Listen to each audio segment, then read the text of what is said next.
Next thing I know, the tiller has cracked out of my hand, and I'm airborne.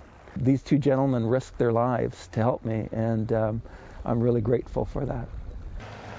John Marchek was saved by his jacket. John had gone to his summer place on Ruxton Island off Vancouver Island to do some work before winter. I started out too late in the day, and I knew that I had a couple of hours worth of work there, but I didn't factor in complications. So basically, by the time I was ready to come home, we're into dusk hours.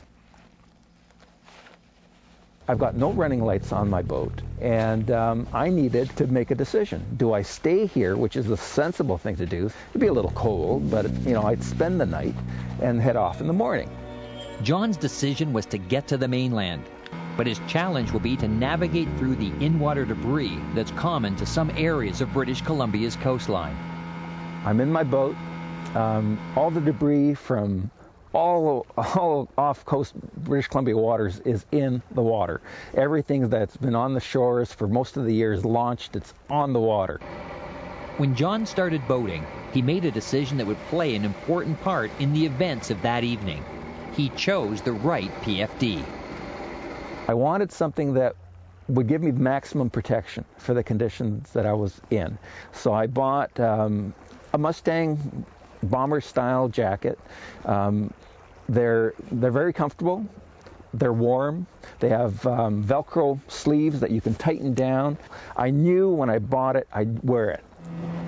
Now it's dark because I've just spent the last half an hour picking my way through all this debris. I figured I had to move. There's no going back, so I opened up my boat, and I'm really moving. Next thing I know, the tiller has cracked out of my hand, and I'm airborne. I had hit a deadhead or something in the water, and my boat is now out of control, spinning around in circles, and I'm lying in the water, looking at it and going, this is going to be a very inconvenient night. Basically, I had two choices. I could go back to where I came from, or I could make my way, swim about, say, 2.5 miles to shore.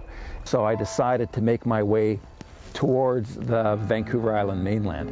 The jacket has Velcro cuffs, and so I tightened the Velcro as tight as I could tighten it so that there would be no water moving into my sleeve. And I did that with both cuffs. The waist has an elastic cord, so I moved it down and tightened it as much as I could and zipped it up as high as it could go. So essentially what I did is I turned this flotation device into a wetsuit. John was doing all the right things to help him survive. However, he was still very far from shore. When I started feeling like there was no point to push myself any further, that it was close enough people would hear me, that's when I started to call. I had been in the water for probably about an hour and a half, close to 2 hours at that point. Lights were all on, it was supper time, it was Christmas time, so people were home with their families. There were a lot of people around, I just couldn't see them, they were a long ways away.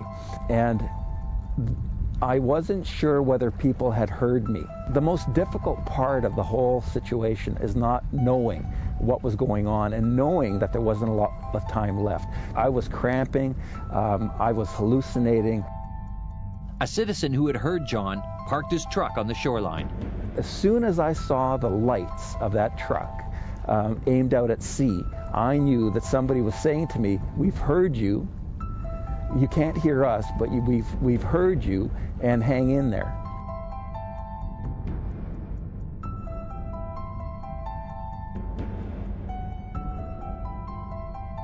About 15 minutes, maybe at the most 20 minutes after that, there was a small rowboat with a small engine on it, maybe a 8-horse, moving around I could just see it off in the distance. I could just see a flashlight moving around on the boat. When they got closer to me, I could line them up with the truck lights. I could say to them, the truck behind you, some 10 o'clock or 5 o'clock from those truck lights. And they just kept moving around until eventually they were on a straight track to me. And at that time, I knew I was okay. There were so many people involved with this rescue. Auxiliary Coast Guard out of Nanaimo was involved. All the families that made the calls that were concerned about another human being in a perilous situation from their point of view.